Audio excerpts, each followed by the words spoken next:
9ನೇ ತರಗತಿಯ ಪ್ರಥಮ ಭಾಷೆ ಕನ್ನಡದ 6ನೆಯ ಪದ್ಯಪಾಠ ತತ್ವಪದಗಳು ಪಾಠದ ಅಭ್ಯಾಸ ಪ್ರಶ್ನೋತ್ತರಗಳನ್ನು ನೋಡುವ. ಸೊ ಮೊದಲಿಗೆ ಕವಿ ಪರಿಚಯ ನೋಡೋಣ. ಕವಿ ಪರಿಚಯ ಏನಿದೆ ಅಂತಕ್ಕಂಥದ್ದು, ಏಕೆಂದರೆ ಮೋಸ್ಟ್ ಇಂಪಾರ್ಟೆಂಟ್ ಆಗಿರ್ತಕ್ಕಂಥ ನಿಮ್ಮ ಪರೀಕ್ಷೆಗೆ 3 ಅಂಕಗಳಿಗೆ ಏನು ಮಾಡ್ತಾರೆ ಅಂದರೆ ವಿಶೇಷವಾಗಿ ಸಾಹಿತಿಗಳ ಕವಿಗಳ ಪರಿಚಯಗಳನ್ನೇ ಕೊಟ್ಟಿರ್ತಾರೆ. ಸೊ ಮೊದಲನೇದಾಗಿ ಕಡಕೋಳ ಮಡಿವಾಳಪ್ಪ ಅವರು ಸಾಮಾನ್ಯ ಶಕ ವರ್ಷ 1765ರಲ್ಲಿ ಕಲಬುರಗಿ ಜಿಲ್ಲೆಯ ಅಫ್ಜಲ್ಪುರ ತಾಲೂಕಿನ ಬಿದನೂರು ಗ್ರಾಮದಲ್ಲಿ ಜನಿಸಿದರು. ಇವರ ತಾಯಿ ಗಂಗಮ್ಮ, ತಂದೆ ವಿರೂಪಾಕ್ಷಯ್ಯ. ಇವರು ಕಲಕೆರಿ ಮರುಳಾರಾಧ್ಯರಿಂದ ಲಿಂಗ ದೀಕ್ಷೆಯನ್ನು ಪಡೆದರು. ಇವರ ವಚನಗಳ ಅಂಕಿತ ನಾಮ ಮಹಾಂತೇಶ. ಸೊ ತತ್ವಪದಗಳಲ್ಲಿ ಇನ್ನೊಂದು ಹೆಸರು ಬರ್ತದೆ, ಶಿಶುನಾಳ ಶರೀಫರದ್ದು. ಸಂತ ಶಿಶುನಾಳ ಶರೀಫ ಅವರು ಸಾಮಾನ್ಯ ಶಕ ವರ್ಷ 1819ರಲ್ಲಿ ಧಾರವಾಡ ಜಿಲ್ಲೆಯ ಸಿಗ್ಗಾವಿ ತಾಲೂಕಿನ ಶಿಶುನಾಳದಲ್ಲಿ ಜನಿಸಿದರು. ಇವರ ಬಾಲ್ಯದ ಹೆಸರು ಮೊಹಮ್ಮದ್ ಶರೀಫ. ಇವರ ಗುರು ಕಳಸದ ಗೋವಿಂದ ಭಟ್ಟರು. ಶರೀಫರು ಕರ್ನಾಟಕದ ಕಬೀರರೆಂದೇ ಪ್ರಸಿದ್ಧರಾಗಿದ್ದಾರೆ. ಇವರ ಅಂಕಿತ ಶಿಶುನಾಳಾಧೀಶ, ಶಿಶುನಾಳೇಶ. ಇವರು 100 ತತ್ವಪದಗಳನ್ನು ರಚಿಸಿದ್ದಾರೆ. ಕೊಟ್ಟಿರೋ ಪ್ರಶ್ನೆಗಳಿಗೆ ಒಂದು ವಾಕ್ಯದಲ್ಲಿ ಉತ್ತರಗಳನ್ನು ಬರೀಬೇಕಾಗಿತ್ತು. ಮೊದಲ ಪ್ರಶ್ನೆ ಇತ್ತು, ಯಾರ ಸ್ನೇಹವು ಸಾಯುವ ತನಕ ಬೇಡ ಎಂದಿದ್ದಾರೆ? ಉತ್ತರ, ಗುರು ಕರುಣವಿಲ್ಲದವನ ಸ್ನೇಹವು ಸಾಯುವ ತನಕ ಬೇಡ ಎಂದಿದ್ದಾರೆ. ಪ್ರಶ್ನೆ 2, ಯಾರ ಸ್ನೇಹವನ್ನ ಮಾಡಿ ಕೆಡಬಾರದು?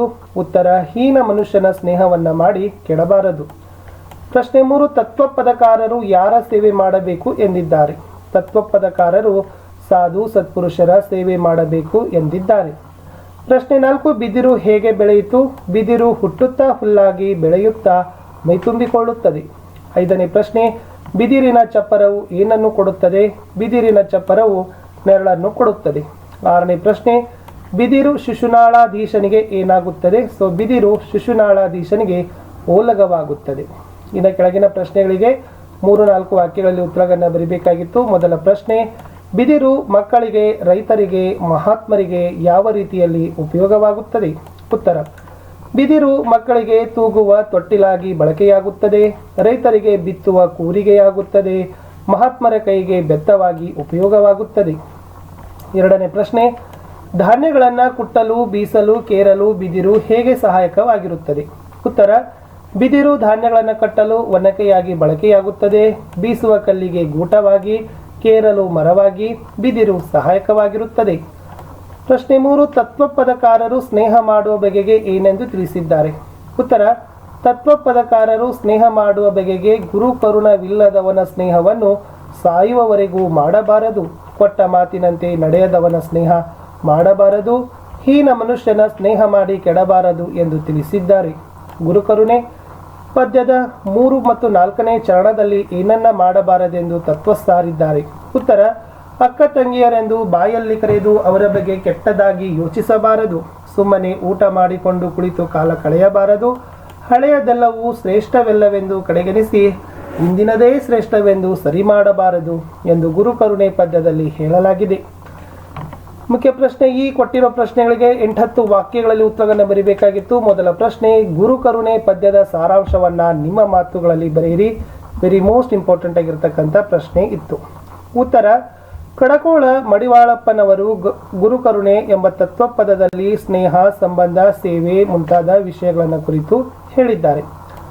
ಯಾವ ವ್ಯಕ್ತಿಯು ಗುರುಗಳ ಬಗ್ಗೆ ಗೌರವವನ್ನು ಹೊಂದಿಲ್ಲವೋ, ಅವರ ಕೃಪೆಯನ್ನು ಗಳಿಸಿಲ್ಲವೋ ಅಂಥವನ ಸ್ನೇಹವನ್ನು ಸಾಯುವವರೆಗೂ ಮಾಡಬಾರದು, ಕೊಟ್ಟ ಮಾತಿನಂತೆ ನಡೆಯದವನ ಸ್ನೇಹ ಮಾಡಬಾರದು, ಕೆಟ್ಟ ಮನುಷ್ಯನ ಸ್ನೇಹ ಮಾಡಿ ಕೆಡಬಾರದು, ಸಾಧು ಸತ್ಪುರುಷರ ಸೇವೆ ಮಾಡುವುದರ ಮೂಲಕ ಜೀವನದಲ್ಲಿ ಸಾರ್ಥಕತೆಯನ್ನು ಪಡೆಯಬೇಕು, ಅಕ್ಕ ತಂಗಿಯರೆಂದು ಬಾಯಲ್ಲಿ ಕರೆದು ಅವರ ಬಗ್ಗೆ ಕೆಟ್ಟದಾಗಿ ಯೋಚಿಸಬಾರದು, ಸುಮ್ಮನೆ ಊಟ ಮಾಡಿಕೊಂಡು ಕುಳಿತು ಸೋಮಾರಿಯಾಗಿ ಕಾಲ ಕಳೆಯಬಾರದು, ಹಳೆಯದೆಲ್ಲವೂ ಶ್ರೇಷ್ಠವಲ್ಲವೆಂದು ಕಡೆಗಣಿಸಿ ಇಂದಿನದೇ ಶ್ರೇಷ್ಠವೆಂದು ಸರಿ ಮಾಡಬಾರದು.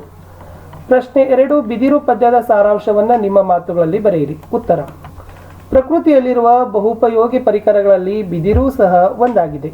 ಬಿದಿರು ಮಾನವನ ಜೀವನದಲ್ಲಿ ಹಲವಾರು ವಿಧದಲ್ಲಿ ಉಪಯೋಗಕ್ಕೆ ಬರುತ್ತದೆ. ಅದನ್ನು ಮಾನವನು ಹುಟ್ಟಿನಿಂದ ಸಾಯುವ ಕಾಲದವರೆಗೂ ಬಳಸಲಾಗುತ್ತದೆ. ಶಿಶುನಾಳ ಶರೀಫರು ಬಿದಿರಿನ ಬಗ್ಗೆ ಈ ತತ್ವಪದದಲ್ಲಿ ತಿಳಿಸಿದ್ದಾರೆ. ಹುಟ್ಟುತ್ತಾ ಹುಲ್ಲಾಗಿ ಬೆಳೆಯುತ್ತಾ ಮೈತುಂಬಿಕೊಳ್ಳುತ್ತದೆ, ಮಕ್ಕಳನ್ನು ತೂಗುವ ತೊಟ್ಟಿಲಾಗಿ, ಪಲ್ಲಕ್ಕಿಯಾಗಿ, ಹೂಪತ್ರೆಗಳಿಗೆ ಬುಟ್ಟಿಯಾಗಿ, ಮಹಾತ್ಮರ ಕೈಗೆ ಬೆತ್ತವಾಗಿ ಬಳಕೆಯಾಗುತ್ತದೆ, ಕುಟ್ಟುವ ಒನಕೆಯಾಗಿ, ಅಂಬಿಗನಿಗೆ ದೋಣಿ ನಡೆಸುವ ಕೋಲಾಗಿ, ರೈತನಿಗೆ ಹೊಲದಲ್ಲಿ ಬಿತ್ತನೆ ಮಾಡಲು ಉಪಯುಕ್ತವಾದ ಕೂರಿಗೆಯಾಗಿ ಬಳಕೆಯಾಗುತ್ತದೆ. ಬೀಸುವ ಕಲ್ಲಿನ ಗೂಟವಾಗಿ, ಧಾನ್ಯ ಕೇರುವ ಮೊರವಾಗಿ, ಮುದುಕರಿಗೆ ಊರುಗೋಲಾಗಿ, ಕೋಲಾಟ ಆಡಲು ಬಳಸುವ ಕೋಲಾಗಿ, ಎತ್ತಿನ ಬಂಡಿಯಾಗಿ, ಜಾತ್ರೆಗಳಲ್ಲಿ ಬಳಸುವ ನಂದಿ ಕೋಲಾಗಿ, ನೆರಳಿಗೆ ಚಪ್ಪರವಾಗಿ, ಏಕದಂಡಿ ಎಂಬ ವಾದ್ಯವಾಗಿ, ಓಲಗವಾಗಿ ಬಿದಿರು ಬಹಳ ರೂಪದಲ್ಲಿ ಮಾನವನಿಗೆ ಉಪಕಾರಿಯಾಗಿದೆ. ಮುಂದಿನ ಪ್ರಶ್ನೆ, ಸಂದರ್ಭ ಸಹಿತ ಸ್ವಾರಸ್ಯವನ್ನು ವಿವರಿಸಿರಿ. ಮೊದಲ ವಾಕ್ಯ, ಹೀನ ಮನುಷ್ಯನ ಸ್ನೇಹ ಮಾಡಿ ನೀನು ಕೆಡಲೀಬೇಡ. ಆಯ್ಕೆ, ಈ ವಾಕ್ಯವನ್ನು ಕಡಕೋಳ ಮಡಿವಾಳಪ್ಪನವರು ಬರೆದಿರುವ ಗುರುಕರುಣೆ ಎಂಬ ತತ್ವಪದದಿಂದ ಆರಿಸಿಕೊಳ್ಳಲಾಗಿದೆ.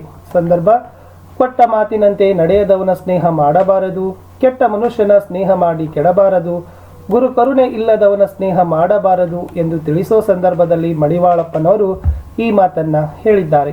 ಸ್ವಾರಸ್ಯ, ತತ್ವಪದಕಾರರು ಸ್ನೇಹ ಮಾಡುವ ಬಗೆಗೆ ತಿಳಿಸುತ್ತಾ ಒಳ್ಳೆಯವರ ಸ್ನೇಹವನ್ನ ಮಾಡಬೇಕು ಎಂಬುದು ಈ ಮಾತಿನ ಸ್ವಾರಸ್ಯವಾಗಿದೆ.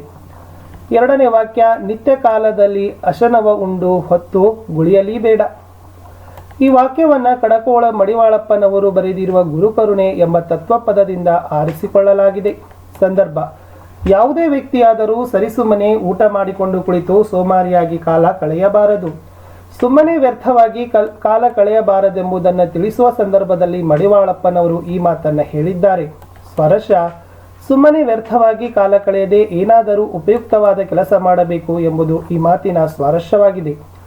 ಮೂರನೇ ವಾಕ್ಯ, ಮಹಾತ್ಮರ ಕೈಗೆ ಬೆತ್ತ ನಾನಾದೆ. ಆಯ್ಕೆ, ಈ ವಾಕ್ಯವನ್ನ ಶಿಶುನಾಳ ಶರೀಫರು ಬರೆದಿರುವ ಬಿದಿರು ಎಂಬ ತತ್ವಪದದಿಂದ ಆರಿಸಿಕೊಳ್ಳಲಾಗಿದೆ. ಸಂದರ್ಭ, ಬಹುಪಯೋಗಿಯಾದ ಬಿದಿರು ಅನೇಕ ರೀತಿಯಲ್ಲಿ ಮಾನವನ ಜೀವನದಲ್ಲಿ ಬಳಸಲ್ಪಡುತ್ತದೆ. ಹಾಗೆಯೇ ಅದು ಮಹಾತ್ಮರು ಬಳಸುವ ಬೆತ್ತವಾಗಿಯೂ ಬಳಕೆಯಾಗುವ ಶ್ರೇಷ್ಠತೆಯನ್ನು ಹೊಂದಿದೆ ಎಂದು ವರ್ಣಿಸುವ ಸಂದರ್ಭದಲ್ಲಿ ಶಿಶುನಾಳ ಶರೀಫರು ಈ ಮಾತನ್ನ ಹೇಳಿದ್ದಾರೆ. ಸ್ವಾರಸ್ಯ, ಬಹುಪಯೋಗಿಯಾದ ಬಿದಿರಿನ ಶ್ರೇಷ್ಠತೆಯನ್ನ ಶಿಶುನಾಳ ಶರೀಫರು ಸ್ವಾರಸ್ಯಪೂರ್ಣವಾಗಿ ವರ್ಣಿಸಿದ್ದಾರೆ. ನಾಲ್ಕನೇ ವಾಕ್ಯ, ಬೆಳೆ ಬೆಳೆಯುತ್ತ ದಿವಿನಾದೆ. ಆಯ್ಕೆ, ಈ ವಾಕ್ಯವನ್ನ ಶಿಶುನಾಳ ಶರೀಫರು ಬರೆದಿರುವ ಬಿದಿರು ಎಂಬ ತತ್ವಪದದಿಂದ ಆರಿಸಿಕೊಳ್ಳಲಾಗಿದೆ. ಸಂದರ್ಭ, ಬೃಹದಾಕಾರವಾಗಿ ಬೆಳೆಯುವ ಬಿದಿರು ಹುಟ್ಟುವಾಗ ಹುಲ್ಲಾಗಿ ಹುಟ್ಟುತ್ತದೆ. ಇದು ಹುಲ್ಲಿನ ವರ್ಗಕ್ಕೆ ಸೇರಿದ ದೊಡ್ಡ ಸಸ್ಯ. ಆದರೆ ಬೆಳೆ ಬೆಳೆಯುತ್ತಾ ಮೈತುಂಬಿಕೊಳ್ಳುತ್ತದೆ ಎಂದು ಬಿದಿರು ಬೆಳೆಯುವ ಬಗೆಯನ್ನು ವರ್ಣಿಸುವ ಸಂದರ್ಭದಲ್ಲಿ ಶಿಶುನಾಳ ಶರೀಫರು ಈ ಮಾತನ್ನ ಹೇಳಿದ್ದಾರೆ.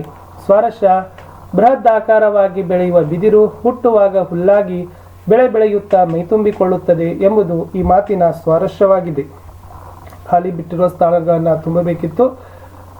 ಅಶನ ಪದದ ಅರ್ಥ ಅನ್ನ, ಬೆತ್ತ ಪದದ ತತ್ಸಮ ರೂಪ ವೇತ್ರ, ಕರುಣೆ ಪದದ ಎಸ್ ವಿರುದ್ಧಾರ್ಥಕ ಪದ ನಿಷ್ಕರುಣೆ, ಅಂಬಿಗ ಎಂದರೆ ದೋಣಿ ನಡೆಸುವವ.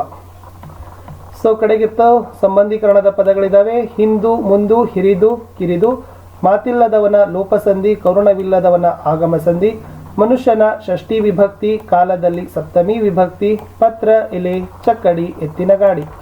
ಇಷ್ಟಿತ್ತು ಸ್ನೇಹಿತರೆ 9ನೇ ತರಗತಿಯ ಪ್ರಥಮ ಭಾಷೆ ಕನ್ನಡದ 6ನೆಯ ಪದ್ಯಪಾಠ ತತ್ವಪದಗಳು ಪಾಠದ ಅಭ್ಯಾಸ ಪ್ರಶ್ನೋತ್ತರಗಳನ್ನು. ದಯಮಾಡಿ ವಿಡಿಯೋನ ಲೈಕ್ ಮಾಡಿ, ನಿಮ್ಮ ಫ್ರೆಂಡ್ಸ್ ಸರ್ಕಲ್ಗೆ ಶೇರ್ ಮಾಡಲಿಕ್ಕೆ ಮರೆಯದಿರಿ. ಫಸ್ಟ್ ಟೈಮ್ ವಾಚ್ ಮಾಡ್ತಿದ್ರೆ ಸಬ್ಸ್ಕ್ರೈಬ್ ಜೊತೆಗೆ ಬೆಲ್ ಐಕಾನ್ ಅವಶ್ಯವಾಗಿ ಒತ್ತಿ. ನಮ್ಮದೇ ಒಂದು ವಾಟ್ಸಪ್ ಚಾನಲ್ ಅದ, ಟೆಲಿಗ್ರಾಮ್ ಗ್ರೂಪ್ ಅದ, ಲಿಂಕ್ ಅನ್ನು ಕೊಟ್ಟಿದ್ದೀನಿ, ಅವುಗಳಿಗೆ ಬಂದು ಜಾಯ್ನ್ ಆಗಿ ಅಂತ ಹೇಳ್ತಾ